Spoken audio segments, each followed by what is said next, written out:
Got Jack Kapica on the line from the Globe and Mail. Thanks for joining us today, Jack. Hi, Mike. How are you? Great. Want to talk about a few different things, kind of more around the whole world of smartphones. Palm recently announced just a while ago that they're introducing a new product called the Foleo that would work in conjunction with smartphones, and then just announced that they're going to kill it. Apple has recently released their iPod, their Touch iPod, which is a stripped-down version of the iPhone. What does all this mean, Jack? I wish I knew, and I get a headache just thinking about it.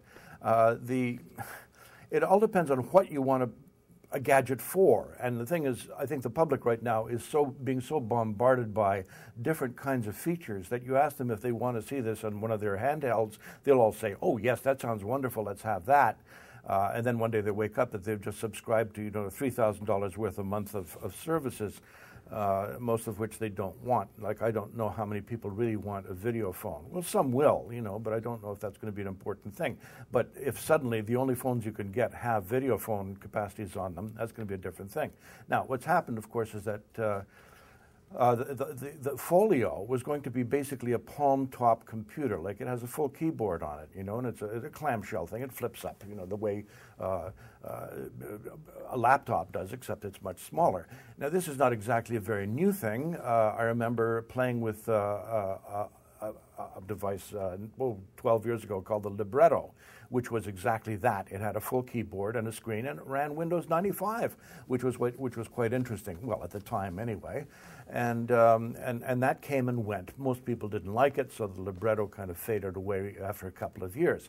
And Palm is bringing it back. Now, they say that they're killing it off because the operating system or the interface wasn't quite what people were accustomed to. I guess the idea is that if you are going to be running a full type of computer on a Palm Top, you want Windows, or perhaps exactly the Palm kind of interface. But they didn't say which one they think they prefer. But in any case, they said they were having problems with that interface, and so they were going to kill off the first version of the Folio and release another version sometime later. Well, you brought up an interesting point. Do people want all these extra gadgets and features? These types of devices aren't selling as fast or as quickly as I think some of these manufacturers would like. No, I mean, even the iPhone has something like 1.8% of the market since it was released 2.5 months ago, which is phenomenal by marketing standards, but for me it's not particularly exciting. But the problem is you can't say that people are voting with their wallets because a lot of people are shelling out money for products they can't use. I mean, there's a lot of Canadians who bought the iPhone and can't use it in Canada, of course, unless they hack it. But here they are buying it just because they want to be the first on their block, and there's going to be a lot of people who do that, and that kind of gives you a bit of a distorted picture. I was talking to somebody from Apple, and they said, well, the first week of sales is not important. What's important is the 4th, 5th, 6th, 7th week of sales. That's when you'll learn who's really buying it, because the first week is always distorted by the people who don't vote with their wallets, but certainly vote with their hearts and then throw their wallets after it.